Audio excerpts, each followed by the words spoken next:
Usai resmi dilaporkan oleh sang mantan istri, kini kasus dugaan penggelapan uang perusahaan senilai 6,9 miliar yang dialami oleh suami dari Bunga Citra Lestari, Tiko Aryawardana, kembali memunculkan sebuah fakta.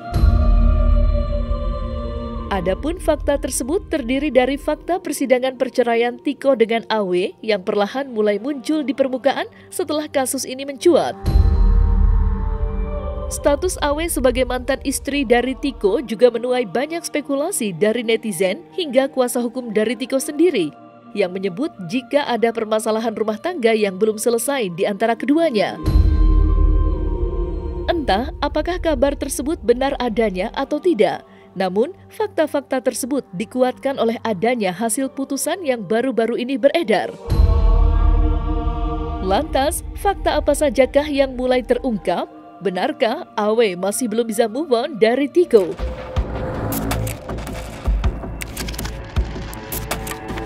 Jadi sungguh keterkaitannya ini apalagi baru viral di 2024 setelah yang bersangkutan menikah dengan public figure. Sebenarnya ini masalah hati yang belum beres atau selesai. Ya dong, Mas Tiko sudah bahagia dengan pilihan hidupnya. Kan tidak ada juga larangan yang bersangkutan untuk silahkan memilih ya pilihan hidup yang baru juga, ya sudah. Ini kan nggak ada berkaitan dengan BCL ya teman-teman gitu loh. Memang ini kan berkaitan antara TA sama AW gitu.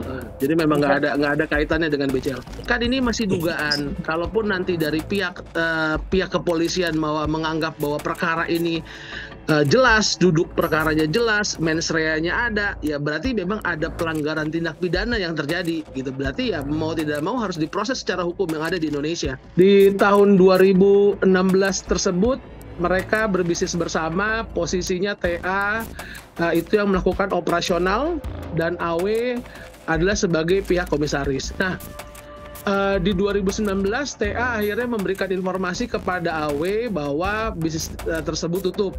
Nah, namun kan biasanya kalau perusahaan itu ada yang namanya profit and loss, laporan keuangan gitu loh. Nah, jadi si TA ini memberikan laporan kepada AW tidak lengkap atas laporan tersebut. Nah, kami melihat bahwa ada perbedaan atau adanya yang tidak kesesuaian antara laporan tersebut. Nah, akhirnya dari pihak klien kami, AW melakukan audit eksternal.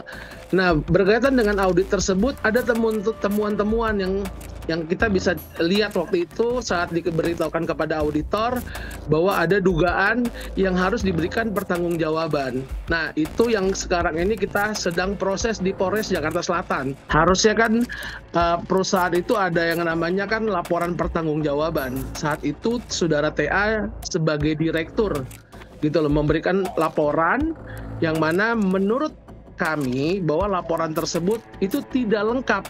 Laporan tersebut tidak lengkap, akhirnya makanya kami melakukan audit. Jadi laporan TA itu kepada AW ya bahwa perusahaan itu sebenarnya untung cuman mepet gitu loh. Sedangkan dari laporan auditor kita yang kita coba minta dia melakukan investigasi bahwa temuan itu berbeda gitu. Nah, makanya sebenarnya kami mau minta juga dari pihak TA bahwa ya silakan dikonfirmasi gitu. Bahwa di mana perbedaannya, di mana ada permasalahannya kan gitu. Kami kan juga butuh konfirmasi tersebut. Kami pun secara sadar akan mencadangkan upaya-upaya hukum kepada siapapun dalam pelaporan ini yang memberikan keterangan-keterangan kami duga tidak benar, rekayasa atau palsu. Siapapun itu ya, sehingga merugikan kepentingan hukum daripada klien kami.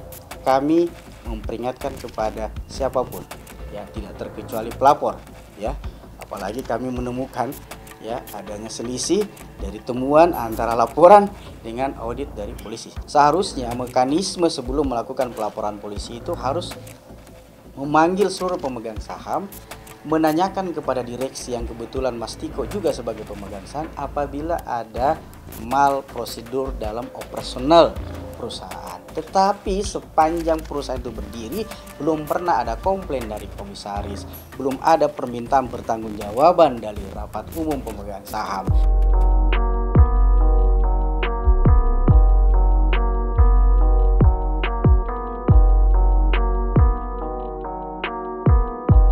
Patut diketahui sebelumnya, jika Tiko telah dilaporkan oleh mantan istrinya berinisial AW setelah diduga menggelapkan uang 6,9 miliar rupiah.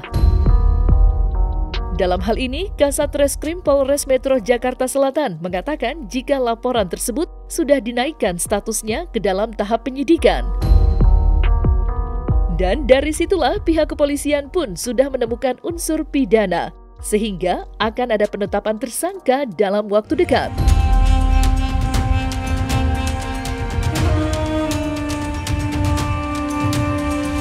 Saat ini hasil audit yang akan kami pakai untuk laporan di laporan polisi ada 6,9.